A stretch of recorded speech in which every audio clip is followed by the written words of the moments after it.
새해가 밝았습니다. 내 생에 단 하루뿐인 소중한 오늘. 넘치게 주시는 성령의 말씀으로 기쁨과 소망이 충만하시길 바랍니다. 오스틴 주님의 교회 매일 말씀 묵상. 안녕하세요, 성도 여러분. 1월 12일 목요일 말씀 묵상 시작하도록 하겠습니다. 참 시간이 이렇게 빨리 갑니다. 12일이나 지났습니다. 2023년 여러분 연초에 계획했던 것들 12일 지났는데 잘 진행되고 있습니까? 무엇보다도 신앙적인 우리의 삶, 잘못된 습관에서 벗어나기 위해서 성경 읽기라든지 기도 생활 여러분 결단하셨죠? 어떻게 잘 되고 있습니까? 우리 같이 함께하는 성경 읽기도 벌써 창세기 30장 지나가고 있습니다. 여러분 혹시 안 하신 분들은 빨리 따라오시기 바랍니다. 오늘 묵상할 말씀은 빌립보서 1장입니다. 빌립보서 1장 27절에서 29절까지 말씀 보겠습니다. 27절에서 29절까지 말씀 빌립보서 1장입니다. 오직 너희는 그리스도의 복음에 합당하게 생활하라. 이는 내가 너희에게 가보나 떠나 있으나 너희가 한 마음으로 서서 한 뜻으로 복음의 신앙을 위하여 협력하는 것과 무슨 일이든지 대적하는 자들 때문에 두려워하지 아니하는 이 일을 듣고자 함이라. 이것이 그들에게는 멸망의 증거요 너희에게는 구원의 증거니 이는 하나님께로부터 난 것이라. 그리스도를 위하여 너희에게 은혜를 주신 것은 다만 그를 믿을 뿐 아니라 또한 그를 위하여 고난도 받게 하려 하심이라. 빌립보서 말씀을 묵상하고 있습니다. 빌립보서 전체 주제는요, 기뻐하라. 내가 다시 말하노니 기뻐하라. 사도 바울이 지금 어디에 있습니까? 로마 감옥에 있습니다. 그래서 이 빌립보서는 옥중서신이라 그러죠. 늘 제가 말씀드리다시피 빌빌, 에베소서, 골로새서, 빌립보서, 빌레몬서 이 네 개가 바로 옥중서신인데 그 중에 하나가 바로 이 빌립보서입니다.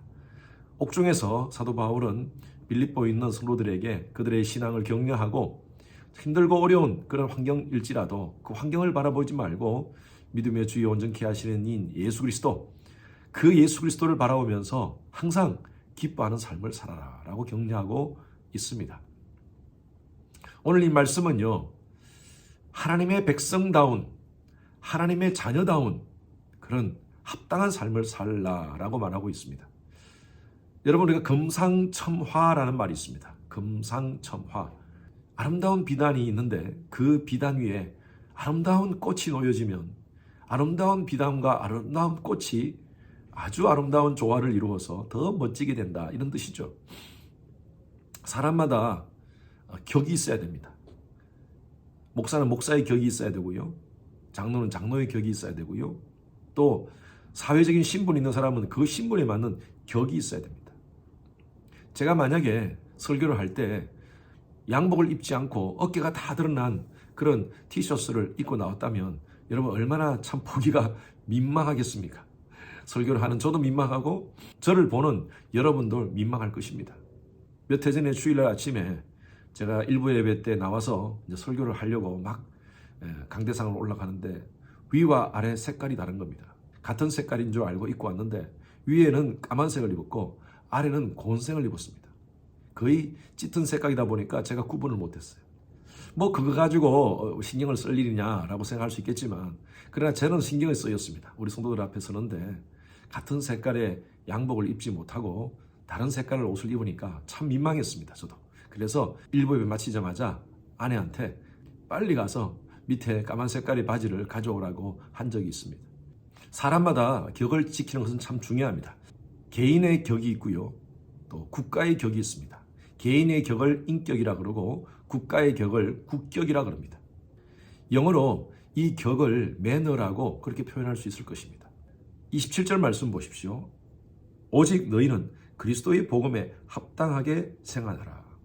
이 그리스도의 복음에 합당하게 생활하라는 영어 번역을 한번 보십시오. 영어 번역은 A manner worthy of the gospel of Christ라고 표현되어 있습니다. 예수 그리스도의 복음에 합당한 이 매너 있는 삶을 살아가는 거예요. 복음을 가진 하나님의 자녀로서 격 있게 살아가는 것입니다. 매너 있게 살아가는 것이에요. 저와 여러분들이 누굽니까? 예수의 보혈로 구속받은 하나님의 자녀입니다. 하나님의 자녀로서의 격을 지키라는 거예요. 우리가 부르는 찬양 가사 있지 않습니까? 하나님의 자녀로 명예 지켜가며, 하나님의 자녀로서의 명예를 지키며 사는 것이 중요하다. 그러면서 사도 바울은 두 가지를 얘기합니다. 27절 아랫부분 보십시오. 너희가 한 마음으로 서서 한 뜻으로 복음의 신앙을 위하여 협력하는 것. 어떤 상황 속에서도 한 마음으로서 협력하는 자세를 가져라. 서로 갈등 관계 속에서 서로의 다름을 인정하고, 다르다고 해서 저 사람이 틀린 사람입니까? 나와 생각이 다르다고, 나와 가치관이 다르다고 저 사람 틀린 사람 아닙니다. 다를 뿐입니다. 그것을 이해하고 서로 협력하여서 같이 함께 조화를 만들어라. 이것이 바로 그리스도의 격을 지키는 사람이다. 교회에 여러 가지 많은 부서들이 있습니다. 공동체 사역원, 예배 사역원, 또 교육 사역원, 다양한 사역원들이 다 있습니다. 이 사역원들이 서로 협력하여 주의 몸된 주님의 교회를 아름답게 세워가는 것이 중요합니다. 간혹 집단 이기주의에 빠지는 경우가 있습니다. 내 사역이 중요하고 다른 사람의 사역은 또 별로 중요하지 않다고 생각하고, 여러분 그렇지 않습니다. 교회의 사역은요, 모든 섬김이 다 중요합니다. 우리는 서로 다른 사역들을 돌아보면서 내 사역을 해나가야 돼요. 특히 교회 리더라면요, 전체를 아우를 수 있는 마음이 되어야 됩니다. 내가 어떤 부서를 맡고 있으면 그 부서뿐만 아니라 다른 부서와 아름다운 협력을 통하여 교회가 아름답게 건강하게 세워지는 것이죠. 그래서 갈등 속에서 한 마음으로 조화를 만들어 가야 된다는 것이죠. 이것이 바로 하나님의 백성으로서 자녀로서의 격을 지켜가는 것입니다. 두 번째로는요, 29절 보십시오. 그리스도를 위하여 너희에게 은혜로 주신 것은 다만 그를 믿을 뿐 아니라 또한 그를 위하여 고난도 받게 하려 하심이라. 예수님께서는 우리에게 때로는 고난도 허락하십니다. 두 번째 격이 여기서 나옵니다. 고난 속에서 우리가 어떻게 할 것인가? 어떤 문제가 닥쳤을 때 그 문제를 어떻게 할 것인가? 어떻게 해석할 것인가? 여러분, 신앙은 제가 해석이라고 말씀드렸습니다. 우리 주위에 일어나는 사건과 사물, 그러한 일들에 대해서 우리가 어떤 관점으로 어떻게 해석해 나가는가? 여기에 진정한 믿음이 나온다는 것이죠.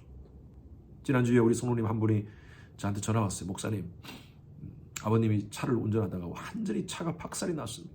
아버님 어떠셨어요? 그런데요 목사님, 아버님은 깨끗하십니다. 엑스레이 찍고 다 했는데 아무 상처도 없었습니다. 목사님, 감사한 것은 아버님이 다치지 않았고 상대방도 다치지 않았고 차만 박살이 난 거 얼마나 감사한지 모릅니다. 물론 재산적인 손해는 입지만 건강하다는 것 얼마나 감사한 일입니까? 세상 사람들은 에이 재수 없다, 뭐 어떻게 됐다 저렇게 됐다 그렇게 해석하겠지만, 아버님 건강하고 상대방 아무 문제 없고 차만 부서졌을 뿐입니다 라고 해석하는 것이 얼마나 건강합니까? 여러분, 그렇습니다. 하나님의 백성들은요, 하나님의 프로텍션과 하나님의 프로비전을 인정하며 살아야 됩니다. 2023년 우리 삶 가운데 아무 일이 없기를 바랍니다. 그러나 우리는 몰라요. 어떤 일이 우리 삶 가운데 일어날지 우리는 아무도 모릅니다. 설령 어떤 일이 일어난다 할지라도 믿음을 해석합시다. 그것이 바로 신앙의 품격을 갖는 거예요. 알고 죽겠다가 아니라 죽게 있네. 모든 상황이 하나님의 주권적인 손길에 있네.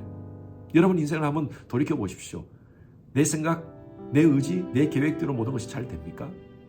저는요, 개인적으로 제 삶 가운데 제 의지, 제 생각대로, 제가 계획한 대로 그렇게 된 것은 그렇게 많지 않은 것 같아요. 그러나 돌이켜보면요, 내 뜻, 내 의지, 내 계획보다 하나님께서 더 좋게 이끌어 주신 것 같습니다. 우리가 부르는 노래에 있지 않습니까? You raise me up more than I can be. 하나님께서 우리를 나의 생각, 나의 계획보다 더 좋게 하나님께서 이끌어 주시리라 믿습니다. 2023년 그런 마음으로 이 한 해를 시작합시다. 신앙의 격을 지킵시다. 어떤 상황 속에서도 한 마음으로 갑시다. 어떤 상황 속에서도 믿음의 해석을 하고 고난 중에 주님을 바라보는 그런 영적인 안목으로 이 한 해를 믿음으로 승리하는 여러분 되시기를 주님의 이름으로 축원합니다. 주님 감사합니다. 오늘도 말씀을 통하여 하나님의 음성 듣습니다. 복음에 합당한 자로서 살게 하여 주시옵소서. 2023년 신앙의 격을 가지고 어떤 상황 속에서도 한 마음이 되게 하시고 어떤 상황 속에서도 어떤 고난 속에서도 믿음의 해석을 하며 이 모든 문제들을 주님을 바라보면서 극복해 나가는 저희들의 신앙 되게 하여 주시옵소서. 감사드리며 살아계신 예수 그리스도 이름으로 기도드렸습니다. 목요일은 이 땅을 위해서 기도하는 시간입니다. 미국과 한국을 위해서 기도해 주십시오. 나라의 지도자들이 하나님을 경외하여 지혜와 분별력을 갖도록 나라 안에 진영 간의 갈등이 사라지고 정치, 경제, 외교 등의 안정이 될 수 있도록 기도해 주시기 바랍니다. 세계 선교를 위해서 기도하실 때 저희 교회가 섬기고 있는 네팔의 윤성철 선교사님 외에 10분의 선교사님 안전과 건강 지켜주시도록, 그리고 모든 선교 사역이 정상화될 수 있도록 기도해 주시고요. 특별히 윤성철 선교사가 사역하고 있는 네팔 산지에 성전 건축이 순적하게 진행될 수 있도록 기도해 주시기 바랍니다. 오늘 선교사님을 위해서 기도하실 때 차드의 김영섭 선교사님, 요르단의 김재문 선교사님, 알래스카의 이홍래 목사님을 위해서 기도해 주십시오.